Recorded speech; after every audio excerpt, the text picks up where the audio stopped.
नमस्कार दोस्तों, आप सभी का एक बार फिर स्वागत है हमारे YouTube channel We Deserve Academy पर।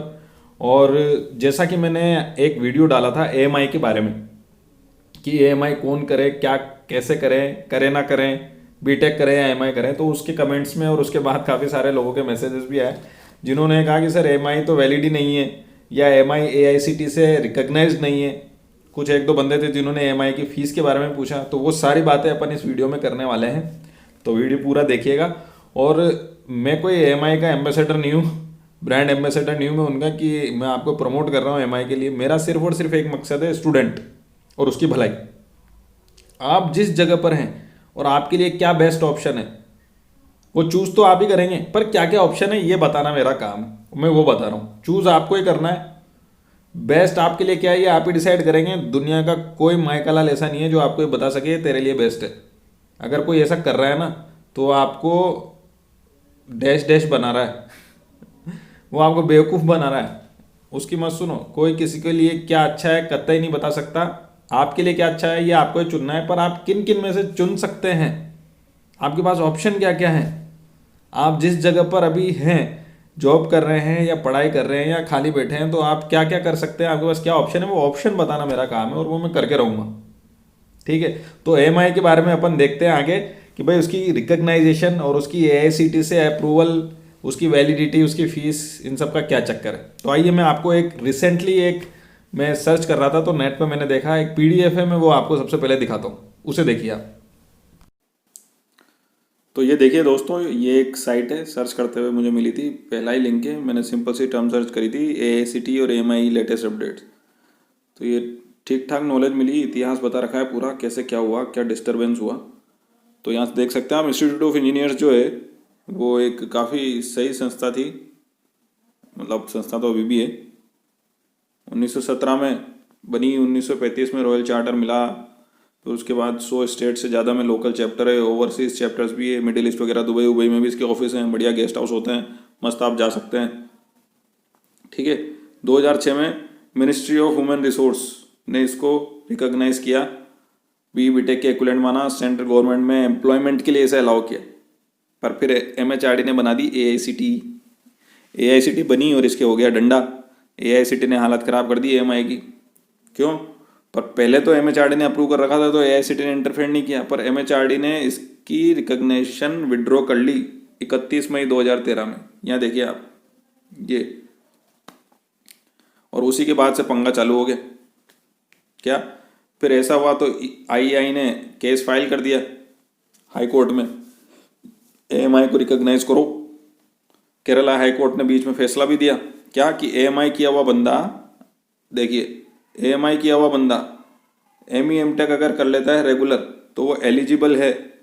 किस लिए? एआईसीटी अप्रूव्ड कॉलेज में टीचिंग असाइनमेंट के लिए। टीचिंग असाइनमेंट मतलब लेक्चरर बनना, प्रोफेसर बनना, वो कर सकता है। यानी एमआईई किया हुआ बंदा एआईसीटी अप्रूव्ड कॉलेज में पढ़ा सकता है, पर एआईसीटी उसको रिकॉग्नाइज नहीं कर रही ऐसे की बात है। खैर, फिर एआईसीटी का एक नोटिफिकेशन आया कि 31 मई 2013 के पहले जो भी आईईआई से एएमआई किए हुए हैं वो रिकॉग्नाइज माने जाएंगे। परमानेंट रिकॉग्निशन अप टू, कहाँ तक? परमानेंट रिकॉग्निशन अप टू 31 मई 2013। पर फिर सवाल उठता है इसके बाद वालों का क्या होगा, यही सबके मन में संशय है। तो आईईआई ने वापस से केस ठोक दिया एआईसीटी पर, एमएचआरडी पर, सबके ऊपर फिर से एक केस लगा दिया। 23 अगस्त 2018 में लगा था, 2018 से केस चल रहा है, 2021 आ गया, 3 साल हो गए, केस चल रहा है, बहुत चले जा रहा है। ठीक है, पर इसी बीच में आपको एक बात दिखाना चाहूँगा, क्या गेट 2020 ने एएमआई को अलाउ किया कि वो एग्ज़ाम दे। एएमआई वाले स्टूडेंट्स को बीटेक के इक्वल माना कि आप एग्ज़ाम दीजिए, पास करिए और एमई एमटेक करिए। तो फिर वही बात आ जाएगी, क्या एमआई किया हुआ बंदा रेगुलर एमटेक करता है आईआईटी एनआईटी से, तो फिर वो वापस एलिजिबल हो जाएगा एआईसीटी अप्रूव्ड कॉलेजेस में पढ़ाने के लिए, क्योंकि केरला हाई कोर्ट ने फैसला दिया हुआ है। अब आप देखिए, फैसला हमेशा क्या बच्चों के फेवर में ही आता है। तो 2018 का केस था, 2021 तक चल रहा है। 2013 के बाद के जितने भी बच्चे सब रिकॉग्निशन के लिए अटके हुए हैं, तो इतने सारे बच्चे इकट्ठे हो चुके हैं 2013 से 2021 तक। तो उन सब का मामला है। कोर्ट तो हमेशा बच्चों के फेवर में, बच्चों के हित में ही देता है फैसला। 11 फरवरी की लास्ट हियरिंग डेट थी ऐसा ये बता रहे हैं, पर नहीं, उसके बाद काफ़ी सारी हियरिंग्स हो चुकी हैं। मैं आपको ले चलता हूँ वहाँ। ये दिल्ली हाई कोर्ट की साइट है, इसका लिंक मैं डिस्क्रिप्शन में डाल दूंगा, आपको लेटेस्ट अपडेट भी पता चल जाएगा। फाइनल जो हियरिंग हुई है वो 6/11/2020 अभी जो नवंबर निकला है उसमें हुई है। और वो हियरिंग में हमें क्या पता चलता है कि जज साहब हैं, कौन से जज साहब हैं हमारे दिल्ली हाई कोर्ट के जज साहब हैं जयंत नाथ, इनकी बेंच में गया था ये, तो इन्होंने 11 जनवरी 2021 डेट डाल दी। इसके अलावा जो दूसरे जज साहब हैं सफदर साहब, वो देख रहे हैं इस केस को, उन्हीं की बेंच में जाएगा ये 11 जनवरी 2021 को। तो अब अगला फैसला या अगली डेट, दोनों में से कुछ भी हो सकता है, पर आप देखो IEI ने और इसके अलावा जितने भी इसके सपोर्टिंग इंस्टीट्यूट्स हैं उन्होंने केस ठोक रखा है, union of India and others. In others में MHRD के भी वकील हैं, AICT के भी वकील हैं और यूनियन गवर्नमेंट ऑफ इंडिया के भी वकील हैं, यानी लड़ाई लंबी चल रही है। और ये मान लो आपकी 8 साल हो गए, केस को खुद को 3 साल हो गए और बच्चे पेंडिंग 8 साल के हो गए जो रिकॉग्निशन के वेट में है, तो कुछ ना कुछ तो इसका रिजल्ट अब निकलेगा और वो बच्चों के हित में ही आएगा। तो आप लोग तैयार रहें, 11 जनवरी को ये केस वापस से लिस्ट होगा और उस दिन अपन को पता चलेगा कि रिजल्ट आता है या आगे फिर से डेट पड़ती है। ठीक है, तो अब सवाल ये है, मुद्दा ये है कि AICT तो करेगी जो करेगी, हमें तो इस बात से मतलब है कि हमें AMI करनी चाहिए नहीं करनी चाहिए। तो मैं पिछले वीडियो में बता चुका हूँ, वापस से आपको बता रहा हूँ, जो लोग कहीं ना कहीं किसी ना किसी जॉब में बिजी हैं, जो रेगुलर BTech नहीं कर सकते हैं, तो उन्हें प्राइवेट कॉलेज में जाकर और रिस्क नहीं उठानी चाहिए, क्योंकि अगर जॉब अच्छी है आपकी तो आप उसे कंटिन्यू करें। और आपको पढ़ना है आगे और डिग्री के इक्विवेलेंट कोई सर्टिफिकेट कोर्स करना है तो AMI डिग्री के इक्विवेलेंट सर्टिफिकेट कोर्स है और रहेगा। और आगे कोर्ट देखना, आप इसके बच्चों के हित में फैसला देगा, तो आप तब करिए। AMI मैं पिछले वीडियो में बता चुका हूँ, BTech से ज़्यादा टफ पड़ती है, पढ़ने में बहुत मेहनत चाहिए, सेल्फ स्टडी करनी पड़ती है, कोई सपोर्ट नहीं मिलता है किसी टीचर का। जो किताबें पढ़ने के शौकीन हैं, जिनको किताबें पढ़ के समझ में आता है, सिर्फ वही AMI की तरफ मुंह करें, अन्यथा अपना मुंह धोके और कॉलेज में जाएं, रेगुलर पढ़ें, टाइम से BTech करके निकलें, फिर जॉब करें। और कुछ बच्चों ने फीस के बारे में पूछा था, फीस कितनी लगती है, तो वो अपन एक बार देख लेते हैं। IEI की साइट पर चलते हैं, ये IEI की साइट खुल रही है,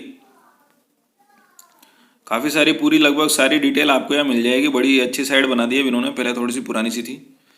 यहाँ पर क्लिक करेंगे, एकेडमिक्स में जाएंगे और एकेडमिक्स में आप पूरी डिटेल यहाँ से प्राप्त कर सकते हैं। एलिजिबिलिटी क्राइटेरिया क्या है, कौन कौन से इंजीनियरिंग डिसिप्लिन हैं, IEI रिकॉग्निशन एक्रीडेशन, सारी बातें यहाँ। एकेडमिक प्रोग्राम क्या है, सेक्शन A सेक्शन B, 2 तरह के एग्ज़ाम ले रहे हैं अब ये, उनका क्या चक्कर है। इसके अलावा ये पूरा फीस स्ट्रक्चर है। सेक्शन A का एग्ज़ाम है 3,000, सेक्शन B 3,000 रुपये फीस यहाँ लगेगी आपकी। रजिस्ट्रेशन के अलग अलग है, एग्ज़ाम की फ़ीस अलग अलग है। लेबोरेटरी और प्रोजेक्ट वर्क के 10,000 रुपये अलग है। पर आप ये टोटल भी करेंगे ना अगर कुल मिला के, तो ये लगभग मेरे ख्याल से तो आपके 1 साल का जो BTech का खर्च होगा उसमें तो पूरी AMI हो जाएगी। इसलिए भी ये थोड़ी फ़ायदेमंद पड़ती है। तो यहाँ से आप फीस स्ट्रक्चर देख पा रहे हैं, ठीक है। इसके अलावा एग्जामिनेशन सेंटर कहाँ कहाँ पढ़ते हैं वो सारी जानकारी आपको इस साइड में मिल जाएगी। कुल मिला के ये टोटल IEI की साइट है, इसको आप देखते रहिए, इस पर आपको पता चलता रहेगा। और इसके अलावा 11 जनवरी को भी पता चलने ही वाला है कि भाई AMIE का भविष्य क्या है। वैसे जैसा एफर्ट IEI लगा रहा है, इससे मुझे लगता नहीं है कि AMI का भविष्य अंधकार में, कुछ ना कुछ ज़रूर होगा। और मतलब ये कोर्स अपने आप में एक वैल्यू रखता है, क्योंकि जैसे CA चार्टर्ड अकाउंटेंट्स बनते हैं, ICAI कंपनी सेक्रेटरी बनते हैं, फाइनेंशियल एडवाइजर्स बनते हैं CFA, इस तरह से बहुत सारे अलग अलग सर्टिफिकेट कोर्स है, प्रोफेशनल कोर्स, जिनको करके लोग बहुत अच्छा काम करते हैं अपने पूरे जीवन में। तो उसी तरह का ये कोई कोर्स हो सकता है आपके सामने भविष्य में आ जाए। चार्टर्ड इंजीनियर तो आप अभी भी बन सकते हैं, इससे चार्टर्ड इंजीनियर का भी सर्टिफिकेशन देता है ये। और प्रोफेशनल एज ए इंजीनियर की तरह काम कर सकते हैं आप, गवर्नमेंट बॉडीज़ में रजिस्टर कर सकते हैं, ठेकेदार बन सकते हैं बेसिकली। तो अपॉर्चुनिटीज़ तो हैं, ऐसा नहीं है, ठीक है ना। तो अब देखते हैं 11 जनवरी को आने वाली है, वो भी क्या रिजल्ट रहता है, क्या फैसला सुनाती है सरकार, कोर्ट बेसिकली कोर्ट क्या फैसला सुनाता है, उसके बाद फिर मिलेंगे। तो देखते रहिए, सीखते रहिए, लगातार प्रैक्टिस करते रहिए ओनली विद वीडीज़ अकेडमी।